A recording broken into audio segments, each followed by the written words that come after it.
ابھی ایک خبر آئی ہے 15,700 کروڑ انڈیا کے جو پرائم منسٹر انہوں نے ایک سٹی ہے ایودھیا نام سے, وہ بڑا ایک قدیم سٹی ہے, بڑا پرانا سٹی ہے, وہاں پہ انہوں نے انفراسٹرکچر کے لیے گفٹ کیا ہے 15,700 کروڑ. اب 75 ایئرس ہو گئے ہیں ہمارے ملک میں, اور ہوا یہ ہے کہ ایک جو پولیٹیکل انسٹیبلٹی ہے وہ مسلسل 75 سال سے چلی آ رہی ہے. آج تک ہمارا ایک بھی وزیر اعظم جو ہے وہ اپنا ٹینیور پورا نہیں کر سکا. یہ ہمارا ورلڈ ریکارڈ ہے, شاید ہی دنیا میں ایسا کبھی ہوا ہو.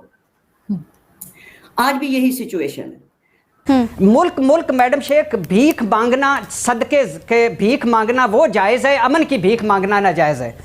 فواد چودھری صاحب اور وزیر اعظم صاحب اور سارے ہمارے صاحبان سے عرض ہے کہ 5ویں بڑی معیشت بن چکا ہے بھارت, کبھی اس طرف بھی توجہ دیں. 91-92 میں وہ آخری بار IMF کے پاس گیا تھا اور 166 ارب پتی ہیں وہاں صرف ڈالروں میں. جی یہاں پہ سر جو ہمارے ملک میں ڈیولپمنٹ نام کی تو کوئی چیز ہی نہیں ہے, ٹھیک ہے. یہاں پہ اب گجرانوالہ کا آپ انفراسٹرکچر دیکھ لیں, یہاں پہ نہ تو کوئی تعلیم کا بجٹ ہے, نہ کوئی یونیورسٹی ہے, نہ کوئی میڈیکل کے ریلیٹڈ کوئی یہاں پہ کوئی کالج یونیورسٹی میں نہیں ہو رہا. اس کے بعد سڑکیں, یہ سیوریج کا حال آپ گجرانوالہ کا دیکھ لیں, یہاں پہ جگہ جگہ پہ پانی کھڑا ہے. سیوریج لائنیں میرے خیال میں پچھلے 10 سال سے جو بند رہی ہیں, وہ جب نئی گورنمنٹ آتی ہے وہ کام روک دیتی ہے. ہماری جو اگر کلیکٹیو دانش ہے, اگر اس کو یہ حساب کرے کہ ہم نے انڈیا دشمنی میں کیا کھویا اور کیا پایا ہے. ہم نے انڈیا دشمنی کی اور مسئلہ کشمیر کی کیا کاسٹ پے کی ہے. ملک کو آدھا کروا لیا صرف مسئلہ کشمیر کے لیے, اس کا ایک انچ زمین بھی اس کی نہیں لی ہم نے, اپنا ملک آدھا ہو گیا. نمسکار دوستوں, پردھان منتری نریندر مودی 30 دسمبر کو رام نگری ایودھیا کو قریب 15,000 کروڑ روپے کی یوجناؤں کی سوگات دینے آ رہے ہیں. صبح 11 بجے ان کا ومان انٹرنیشنل ایئرپورٹ پر اترے گا. سب سے پہلے وہ یہاں پنروکست ایودھیا ریلوے اسٹیشن کا ادگھاٹن کریں گے اور نئی امرت بھارت ٹرینوں اور وندے بھارت ٹرینوں کو ہری جھنڈی دکھا کر روانہ کریں گے. وہ کئی ان ریلوے پریوجنائیں بھی راشٹر کو سمرپت کریں گے. اس کے بعد وہ نو نرمت ایودھیا ایئرپورٹ کا ادگھاٹن کریں گے. دوپہر 1 بجے پردھان منتری ایک ساروجنک کاریکرم میں بھاگ لیں گے, جہاں وہ راجیہ میں 15,700 کروڑ روپے سے ادھک کی گئی وکاس پریوجناؤں کا ادگھاٹن اور شیلانیاس کریں گے.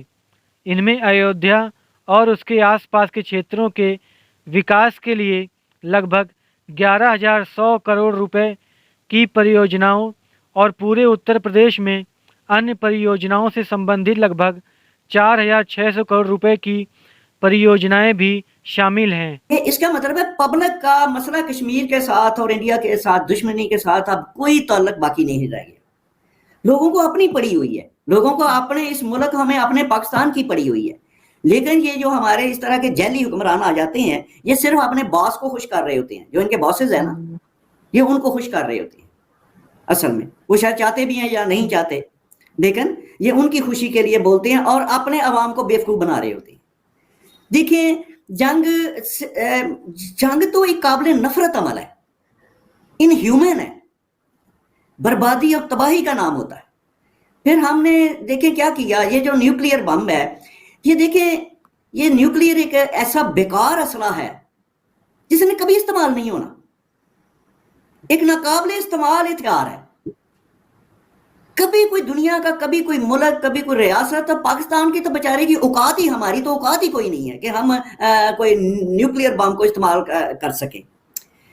تو بات یہ ہے کہ یہ ساری چیزیں جو ہیں عوام کو ایک طرف بیوقوف بنانے کے لیے ہیں, اور دوسری پاکستان کے جو تھوڑے سے وسائل ریسورسز ہیں ہمارے فائنانشل اکنامک, وہ بھی قرضہ لیے ہوئے اپنے عوام کے ٹیکس جو ہم اکٹھے کرتے ہیں, وہ ہم اس شخص کو بھی نہیں پتا ہوگا اور پاکستان کے 25 کروڑ لوگوں کو بھی نہیں پتا ہوگا کہ انہی نیوکلیئر ہتھیاروں جنہوں نے کبھی استعمال نہیں ہونا, ان پر ہم بلینز آف بلینز نہیں بلکہ ٹریلینز ان کے رننگ ایکسپینڈیچرز ہیں جو ہم اس کو بیئر کر رہے ہیں.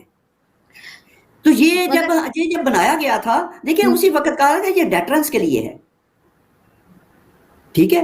یہ چلانے والی اس کو دھمکیاں دینا، اس کے ایون اس کی باتیں کرنا، کیا انڈیا کے پاس ہم سے کم ہیں؟ کبھی انہوں نے بات کی ہو؟ ان کے کبھی لیڈر رہے سیولین نے کی ہو، کبھی پبلک فورم میں کبھی کسی نے ایسی دھمکی کرائی ہو؟ دیکھیں تو یہ چیزیں حماقتوں والی ہیں، بیوقوفوں والی ہیں، اور ہم اپنی بیوقوفی اور حماقت کو چھوڑ نہیں رہے اتنے برے حالات میں بھی۔ آج آپ دیکھیں، میں یہ دیکھ رہا تھا انڈیا کے مطلب کہ اس کی جی ڈی پی 3.2 ٹریلین ہو چکی ہے، اس کی ورلڈ رینکنگ 5ویں نمبر کی اکانومی ہے، ٹھیک ہے جی۔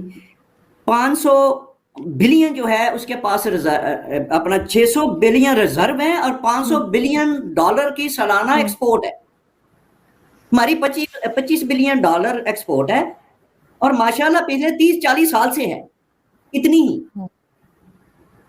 اور ضرب ہمارے ہیں مانگے تانگے کے، قرض کے، آئی ایم ایف کی قسطیں، اربوں کی قسطیں، چائنا کی قسطیں، جن کو ہم آل دا ٹائم اس کو رول اوور کراتے رہتے ہیں تاکہ یہ 8-10 تو نظر آتے رہے نا سکرین پر، ہماری جیب میں تو کوئی نہیں ہے۔ تو وہاں پہ گورنمنٹ ہے ان کی جمہوری، تو یہاں بھی ہے سر گورنمنٹ ہے نا، لیکن ان کے لیڈر سے ہی ہیں۔ اب وہ ہیں ان کے جو پرائم منسٹر مودی ہیں، وہ دیکھیں آپ مسلسل میرے خیال میں 10 سال سے گورنمنٹ میں ہیں، ٹھیک ہے، تو وہ کام کر رہے ہیں تو ووٹ لوگ ان کو دے رہے ہیں نا۔ آگے ڈیولپمنٹ ہے، باہر سے انٹرنیشنل جتنے بھی ہیں لوگ، جو انہوں نے کیا انٹرنیشنل انویسٹمنٹ وہاں پہ آ رہی ہے، جتنے بھی اب ہمارے مسلمان ملک ہیں، عرب ممالک، ان کی ساری انویسٹمنٹ یہاں پہ ہے، وہاں پہ ہے، انڈیا میں ہے، ٹھیک ہے۔ جتنے بھی عرب شیخ ہیں ان کی ساری انویسٹمنٹ وہاں پہ موجود ہے۔ یورپ کی انویسٹمنٹ یہاں سے۔ لاجیکل بات کی ہے انہوں نے کہ بھائی ایک تو یہ ہے کہ وہاں پہ پولیٹیکل اسٹیبلٹی ہے، 10 سال آلموسٹ ہو چکے ہیں، اور مجھے ایسا لگتا ہے جو ہم وہاں پہ دیکھتے ہیں چیزیں کہ آنے والے 5 سال بھی، مطلب آنے والی گورنمنٹ بھی شاید انہی کی ہوگی جتنی تو 5 سال تو گورنمنٹ 5 سال بھی نہیں نا چلتی، کوئی 3 سال کے بعد چلا جاتا ہے، کوئی 5 سال میں۔ ایکچولی جس گورنمنٹ کو بھی کم از کم 10 سال دیے جائیں تو پھر کام ہوتا ہے۔ یہ جو شرط ہے کہ کشمیر کے معاملے کو حل کیا جائے، اور جب تک وہ حل نہیں ہوگا تب تک مذاکرات شروع نہیں ہو سکتے، یہ درست بات ہے؟ میڈم شیخ، ایک تو ہمارے ہاں ہر معاملے پہ سستی اور 2 نمبر قسم کی سیاست بڑی ضروری ہو جاتی ہے۔ کل عمران خان کوئی بات کرتا تھا تو یہ ٹپک ٹپک کے آتے تھے، او کشمیر فروش، او کشمیر بیچ دیا، او ظلم و ستم، اور نریندر کے مودی کے دوست، اور کل آپ پیپلز پارٹی اور نون لیگ آپس میں بھی کہا کرتے تھے مودی تیرا یار تو فلانا تو فلانا۔ ملک میڈم شیخ، بھیک مانگنا، صدقے کے بھیک مانگنا وہ جائز ہے، امن کی بھیک مانگنا ناجائز ہے۔ فواد چودھری صاحب اور وزیر اعظم صاحب اور سارے ہمارے صاحبان سے عرض ہے کہ 5ویں بڑی معیشت بن چکا ہے بھارت، کبھی اس طرف بھی توجہ دیں۔ 91-92 میں وہ آخری بار آئی ایم ایف کے پاس گیا تھا، اور 166 ارب پتی ہیں وہاں صرف ڈالروں میں۔ اب میرے 2-3 سوال ہیں ان ساروں سے، کیونکہ ٹائم تھوڑا ہے، صرف 2-3 سوال۔ کیا آپ کے اس بیکار اور ناکارہ قسم اور خاموش احتجاج جو ہے، اس سے مقبوضہ وادی کی زندگی میں کوئی فرق پڑا ہے یا پڑے گا؟ نمبر 1۔ نمبر 2، کیا آپ مقبوضہ کشمیر کو بزور بازو ضبط طاقت کے ذریعے حاصل کر پائیں گے، یا وہ آزاد کشمیر کو طاقت کے ذریعے استعمال وہ لے سکتے ہیں؟ اچھا، کیا اس بھیک زدہ، خیرات زدہ، صدقہ زدہ معیشت اور اس سیاسی عدم استحکام زدہ ملک میں، ماحول میں، اور اس ماحول میں بھارت کو آپ مجبور کر سکتے ہیں کہ آپ کی کوئی بات مانیں؟ اور یار آپ کی حیثیت کیا ہے، اوقات کیا ہے؟ آپ اپنے منہ کے سائز سے بڑی بڑی باتیں کرتے ہو یار، ٹھیک ہے، ہمیں کہاں پہنچا دیا ہے آپ لوگوں نے، ہم بھکاری ہو گئے ہیں پوری دنیا میں۔